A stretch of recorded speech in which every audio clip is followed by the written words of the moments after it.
बिस्मिल्लाहिर्रहमानिर्रहीम। अस्सलाम वालेकुम नाजरीन, मैं हूं बाबर हयात और आप देख रहे हैं 24/7 उर्दू न्यूज पर बाबर हयात शो। नाजरीन, एक तरफ पाकिस्तान और श्रीलंका के दरमियान T20 सीरीज स्टार्ट होने जा रही है। वर्ल्ड कप की तैयारी के हवाले से बहुत इंपॉर्टेंट सीरीज है, जबकि दूसरी जानिब वर्ल्ड कप के अपने इनकाद को लेकर के बड़े मसाइल सामने खड़े हो गए हैं।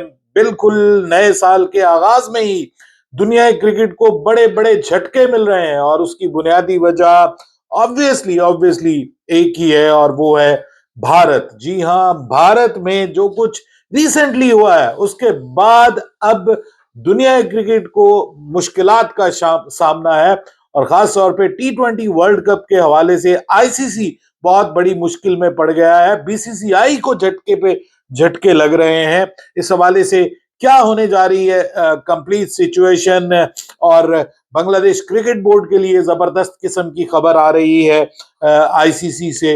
उनकी जीत की खबरें आ रही हैं आईसीसी और बीसीसीआई के सामने। इस हवाले से आपको अपडेट करने जा रहा हूं आज के इस प्रोग्राम में। और फिर सबसे इंपॉर्टेंट चीज, पाकिस्तान की प्लेइंग 11 क्या होने जा रही है पहले T20 के लिए। अब आपको पता है सिर्फ एक दिन बीच में रह गया है, तो अब पाकिस्तान की टीम भी ऑलमोस्ट जो है वो श्रीलंका पहुंच रही है। तो इस दौरान अब सवाल उठ रहा है कि पाकिस्तान किसको खिलाएगा किसको नहीं खिलाएगा, और सबसे बड़ा सवाल उस्मान तारिक के हवाले से है, क्योंकि अब लोगों को बहुत ज्यादा तकलीफ होना शुरू हो गई है उस्मान तारिक से। और खास तौर पे हमारे हमसाया मुल्क के कुछ बड़े खिलाड़ी जो हैं वो आईसीसी से मुतालबा कर रहे हैं कि इसके एक्शन को रिपोर्ट किया जाए, इसको बैन किया जाए, इसका एक्शन ठीक नहीं है। अब ऐसी सूरत में पाकिस्तान उस्मान तारिक को किस तरह से खिलाएगा, खिलाएगा नहीं खिलाएगा, या फिर रोटेशन में इस्तेमाल करेगा, ये सवाल है।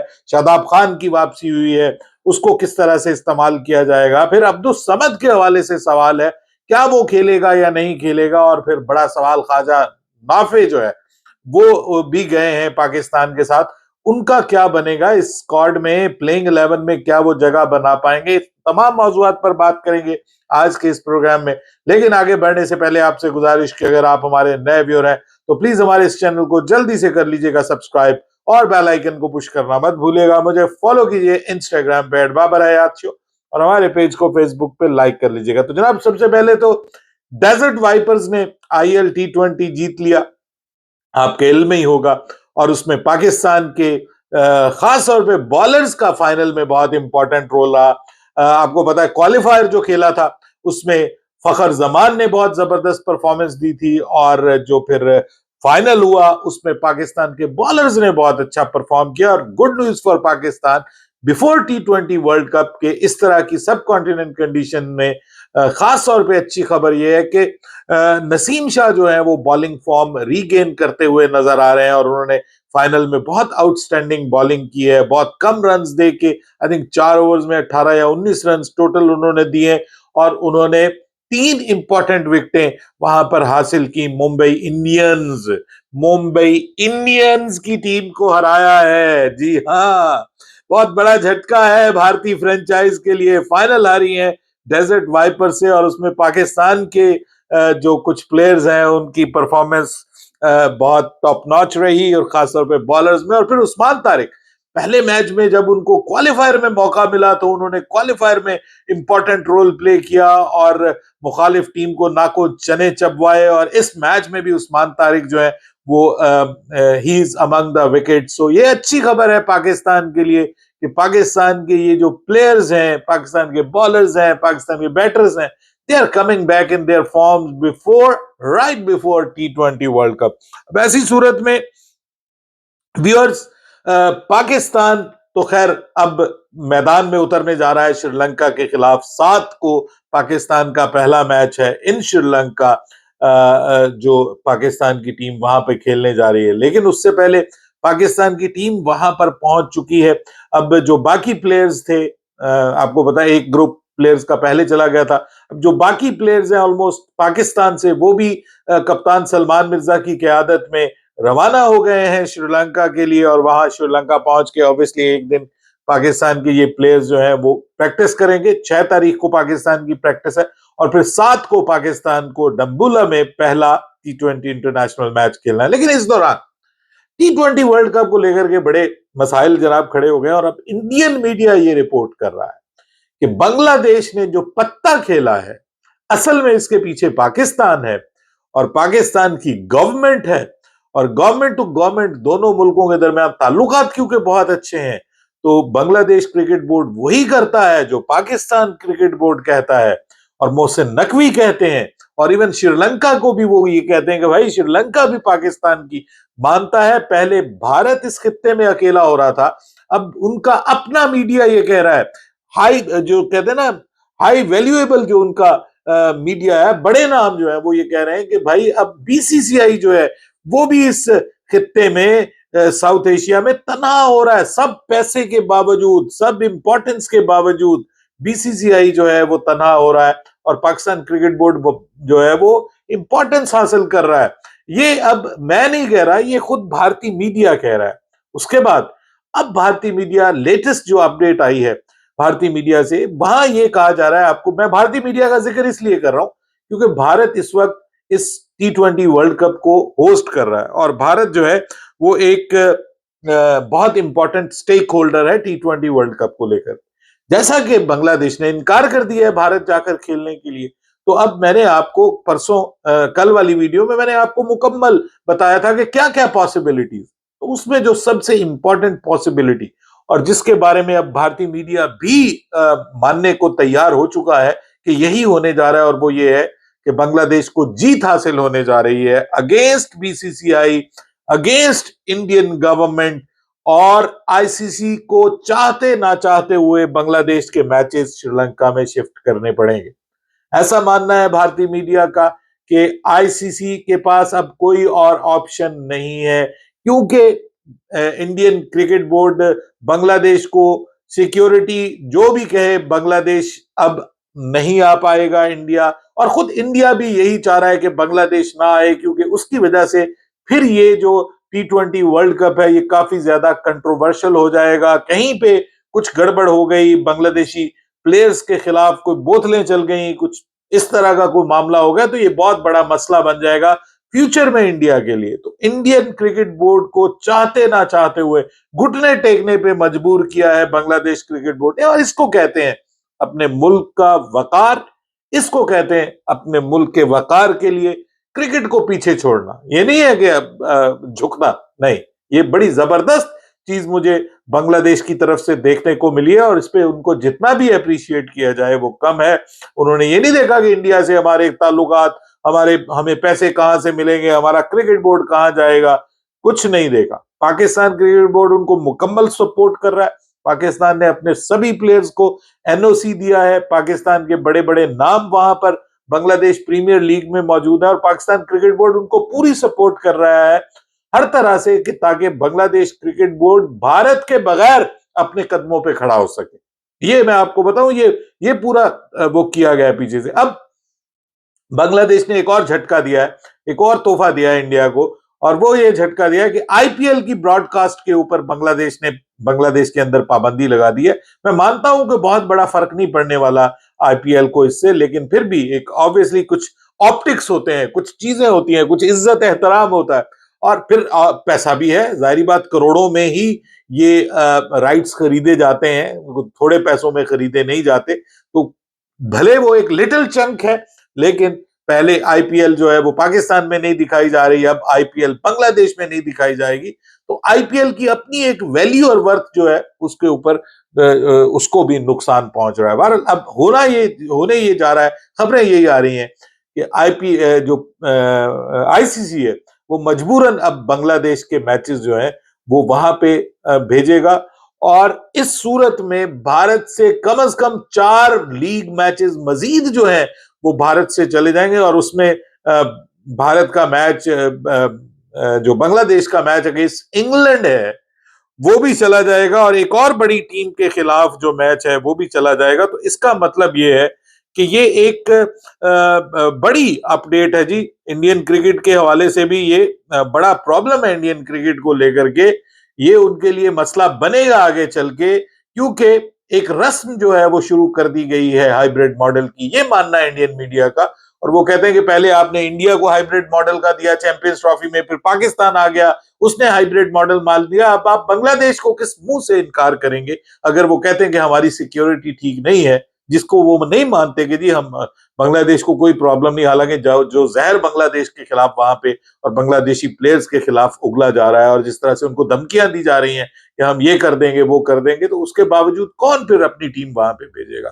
बहरहाल पाकिस्तान की टीम श्रीलंका पहुंच रही है और श्रीलंका के खिलाफ पहला T20 इंटरनेशनल मैच जो है उसमें पाकिस्तान की प्लेइंग 11 क्या होगी। देखिए बात यह है कि पाकिस्तान का सबसे इंपॉर्टेंट तुरंत का पत्ता जो है वो उस्मान तारिक है। पाकिस्तान के पास इस वक्त दो मेन स्पिनर्स मौजूद हैं जो प्योरली स्पिनर्स हैं, एक उस्मान तारिक और एक अबरार अहमद अगेंस्ट श्रीलंका।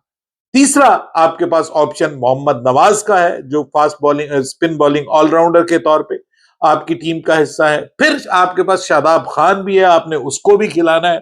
तो पाकिस्तान को काफी सारी जो है चीजें फिक्स करनी पड़ेंगी इस सीरीज में कि कौन खेलेगा कौन नहीं खेलेगा। आपको पता है शादाब खान की वापसी हो रही है, फिर उस्मान तारिक को टीम के अंदर जगह दी गई है, ख्वाजा मोहम्मद नाफे को स्क्वाड का हिस्सा बनाया गया है। पिछली सीरीज में आपको पता है कि अब्दुल समद आए थे, फिर अनफिट हो गए, फिर उनकी जगह हसन नवाज आ गए, लेकिन हसन नवाज को मौका नहीं मिला। अब अब्दुल समद क्या पाकिस्तान की प्लेइंग 11 में हिस्सा बन पाएंगे, ये कुछ बड़े सवालात हैं। लेकिन बात यह है कि जो सबसे इंपॉर्टेंट चीज है वो ये है कि पाकिस्तान को अब्दुल समद को नंबर वन अब्दुल समद को ये तीनों मैचेस देने चाहिए, क्योंकि अब्दुल समद आपका छठे नंबर की एक ऑप्शन के तौर पे है और वो वहां किस तरह का परफॉर्म करता है इन कंडीशंस में, ये आपको जरूर पता करने की जरूरत है, क्योंकि आगे चल के आपने T20 वर्ल्ड कप स्क्वाड में उसको शामिल करना है या नहीं शामिल करना, वो इस बेस पे शामिल करना है। दूसरे नंबर पे उस्मान खान या ख्वाजा नाफे। अगर आप ख्वाजा नाफे को लेकर के गए हैं तो फिर आप सोचेंगे कि जी उस्मान को बिठा दीजिए, ख्वाजा नाफे को जो है वो आप ले आइए। तो ख्वाजा नाफे जो है वो किसकी जगह बैठेंगे, फिर आएंगे टीम का हिस्सा बनेंगे, ये सवाल बनता है। और मुझे लगता है कि ख्वाजा नाफे जो है उनको फर्स्ट चॉइस के तौर पे मैच नहीं मिलेंगे। उस्मान खान ही यहाँ पे श्रीलंका में आपके फर्स्ट चॉइस विकेट कीपर होंगे। और तीसरे नंबर पे जो इंपॉर्टेंट चीज है वो बॉलर्स में है कि आप तीन फास्ट बॉलर्स के साथ जाएंगे तो फिर आपको एक स्पिनर ड्रॉप करना पड़ेगा, क्योंकि आपके पास ऑलरेडी स्पिनर्स मौजूद है। तो उसमें फहीम जो है उनको आप खिलाएंगे या नहीं खिलाएंगे। जो दो फास्ट बॉलर्स मेन खिलाएंगे उसमें ऑब्वियसली एक तो नसीम शाह खेलेंगे और वो बड़ी जबरदस्त फॉर्म रीगेन कर रहे हैं। Naseem Shah T20 world cup के मजबूत दावेदार के तौर पे सामने आ सकते हैं अगर वो इस सीरीज में परफॉर्म कर जाते हैं with the ball. Salman Mirza जरूर खेलेंगे क्योंकि लेफ्ट आर्म सीमर है, वो जरूर खेलेंगे, वो फर्स्ट चॉइस होंगे। तो क्या फिर वसीम जूनियर खेल पाएंगे इस सारे के सारे कॉम्बिनेशन में? इसमें अगर मैं एक हल्की सी बात आपके सामने रखूं कि पाकिस्तान का जो प्रोबेबल T20 पाकिस्तान की जो प्लेइंग 11 हो सकती है, तो उसमें मुझे लगता है कि साइम और साहिबजादा ही ओपनिंग करेंगे। फखर मुझे ऐसा लग रहा है कि नंबर 3 के ऊपर बैटिंग करेंगे यहां बाबर आजम की जगह, क्योंकि अगर फखर नंबर 5 पे नंबर 6 पे जाएंगे तो फिर सिचुएशन डिफरेंट हो जाएगी और सब कुछ आगे पीछे बिगड़ जाएगा। चौथे नंबर पे हमारे कप्तान आगा सलमान होंगे, पांचवें नंबर पे उस्मान खान जो है वो बतौर विकेट कीपर बल्लेबाज आएंगे। अब यहां पे जो छठा नंबर है वो अगर आपने छठे नंबर के ऊपर खिलाना है अब्दुल समद को, तो फिर आपको अब्दुल समद को जो है वो छठे नंबर पे लेके आना पड़ेगा। हर सूरत में उसको मौका देना पड़ेगा सभी मैचेस, तीनों मैचेस, ताकि आपको कंफर्म हो जाए कि वो आपके लिए एक फिनिशर का रोल प्ले कर सकता है या नहीं कर सकता।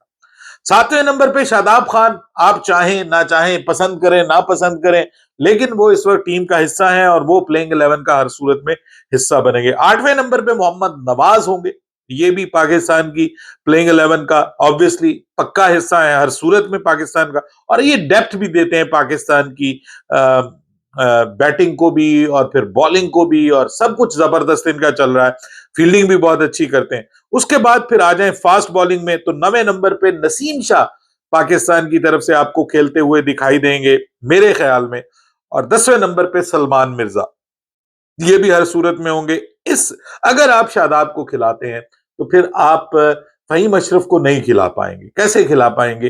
फिर आपके लिए जो है ना वो प्रॉब्लम बन जाएगी। और फिर मेरे ख्याल में शादाब वहां पे खेलेंगे क्योंकि कंडीशंस जो है वो शादाब को सूट कर रही हैं।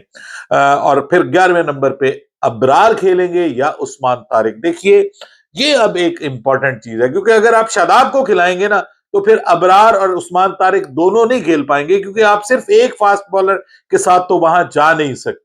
तो शादाब तो हर सूरत खेलेंगे, तो फिर आपको अबरार और उस्मान तारिक में से किसी एक को पिक करना पड़ेगा। अब उस्मान तारिक को लेकर के काफी ज्यादा तकलीफ उठी हुई है और अब तो अश्विन ने भी उसके ऊपर बात की है, आईसीसी से मुतालबा किया है कि उस्मान तारिक का जो बॉलिंग एक्शन है उसको जो है वो पकड़ा जाए, उसको जो है वो देखा जाए, ये बड़ा अनफेयर है, ये जो है वो इसको रिपोर्ट होना चाहिए और जब ये इंटरनेशनल मैचेस खेले तब ये रिपोर्ट हो, क्योंकि आईएल T20 या किसी लीग में उनके एक्शन को रिपोर्ट नहीं किया जा सकता, हालांकि किया जा सकता है। गलत एक्शन जो है वो लीग में भी रिपोर्ट होता है। लेकिन ये है कि आईसीसी इस हवाले से बता चुका है कि पॉज जो है वो कोई मसला नहीं है।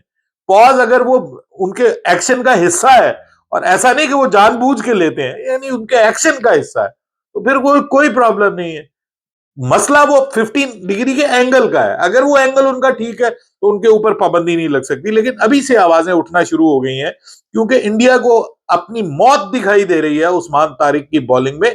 किसी को अभी तक उसकी जो मिस्ट्री है ना वो उसको डीकोड नहीं कर पाया कि ये कर क्या रहा है, ये बॉलिंग क्या कर रहा है, और अभी इतना टाइम लगेगा क्योंकि अब तो वर्ल्ड कप सर पे आ गया है, तो कैसे करेंगी दुनिया की ये टीमें। तो इस हवाले से तकलीफ का इजहार किया जा रहा है। मुझे ऐसा लगता है कि पाकिस्तान शायद उसको एक आध मैच दे या 2 मैचेस दे दे, एक मुकम्मल 3 मैचेस मुझे लगता है मुश्किल है पाकिस्तान उसको दे। अबरार को पाकिस्तान अपने फर्स्ट चॉइस के तौर पे इस सीरीज में रखेगा, लेकिन यह भी मुमकिन है कि पाकिस्तान बहादुरी का मुकाबला वो मुजाहरा करे और पाकिस्तान उसको 3 मैचेस दे, अबरार को या 2 मैचेस उसको दे, एक मैच अबरार को दे दे। ये पॉसिबल है पाकिस्तान की तरफ से, क्योंकि पाकिस्तान ये चाहेगा कि उसको पूरी तरह जज करे कि वो श्रीलंकन कंडीशन में कैसी बॉलिंग करता है। ये आपके दोनों स्पिनर्स, मेन जो दोनों स्पिनर्स हैं, श्रीलंकन कंडीशंस में कैसी बॉलिंग करते हैं, ये बहुत इंपॉर्टेंट है और इसको लेकर के फिर आगे T20 वर्ल्ड कप स्क्वाड भी आपने फाइनल करना है। बहरहाल आप बताइए आपके ख्याल में पाकिस्तान की फाइनल प्लेइंग 11 क्या हो सकती है। ये भी हो सकता है कि एक आध मैच में पाकिस्तान जो है वो हमारे फखर भाई को रेस्ट दे दे और उनकी जगह जो है ख्वाजा नाफे को लाया जाए, या साइम अयूब को रेस्ट दे के ख्वाजा नाफे को एक आध मैच दे के देखा जाए कि वो टॉप ऑर्डर पे किस तरह परफॉर्म कर सकते हैं। ये पाकिस्तान कर सकता है depending upon how the Pakistani team is performing. Pakistan को पहले सीरीज जीतनी है क्योंकि T20 वर्ल्ड कप से पहले पाकिस्तान की टीम अगर श्रीलंका में श्रीलंका के खिलाफ सीरीज हार जाती है तो ये पाकिस्तान के लिए ऑब्वियसली एक बहुत बड़ा झटका होगा। अपनी राय दीजिएगा कमेंट सेक्शन में। बाबर हयात को इजाजत दीजिएगा। अल्लाह।